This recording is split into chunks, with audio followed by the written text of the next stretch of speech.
formula kehidupan muncul beberapa teori.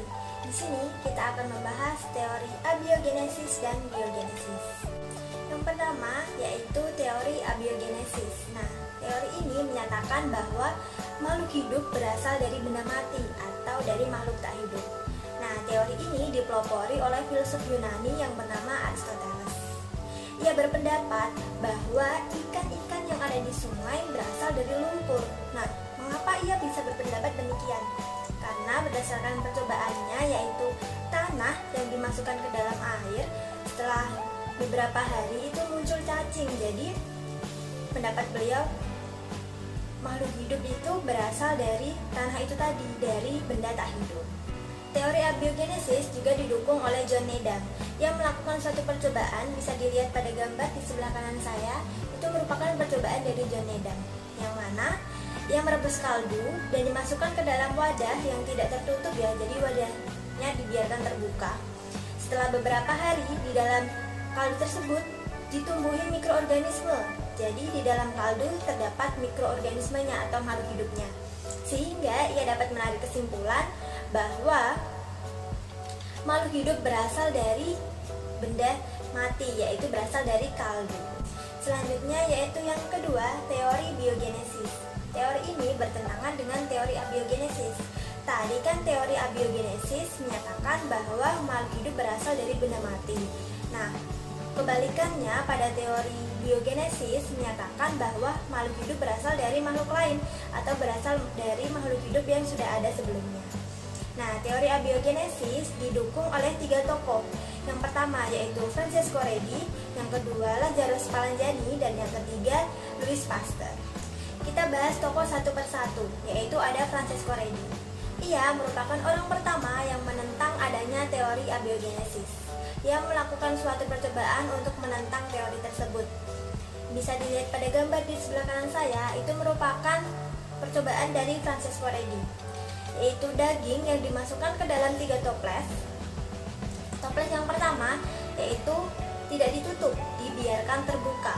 Toples yang kedua atau yang berada di tengah itu ditutup dengan kasa, sedangkan toples yang ketiga ditutup secara rapat.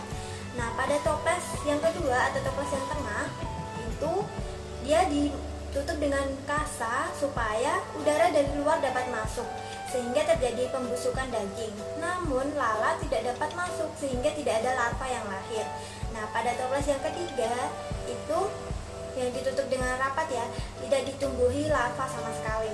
Nah, pada toples yang pertama yang dibiarkan terbuka justru terdapat larva-larva yang lahir atau belatung yang ada di daging, sehingga dia dapat menarik kesimpulan bahwa belatung yang ada di daging itu berasal dari induk lalat yang bertelur di daging.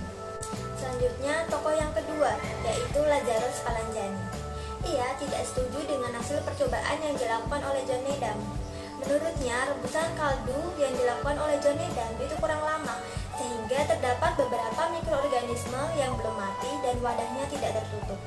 Sehingga Lazarus Spallanzani melakukan percobaan untuk membuktikan bahwa mikroorganisme tidak tumbuh dari kaldu.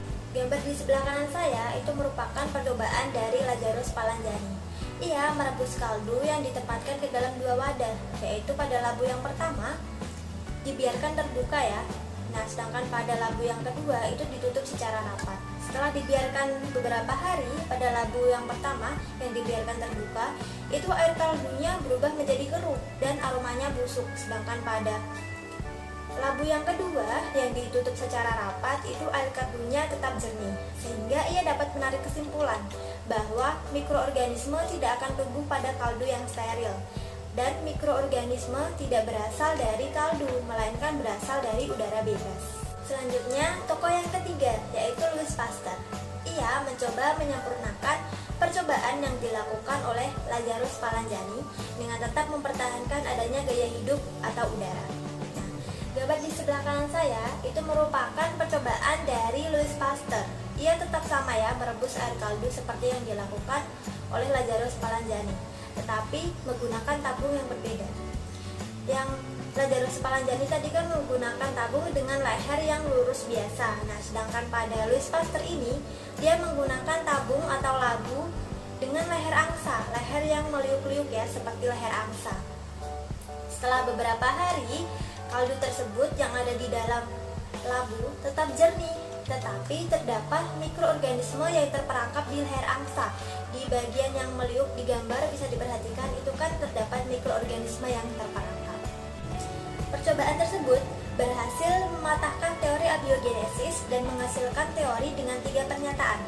Yang pertama, omna vivum ex ovo, yaitu setiap makhluk hidup berasal dari telur.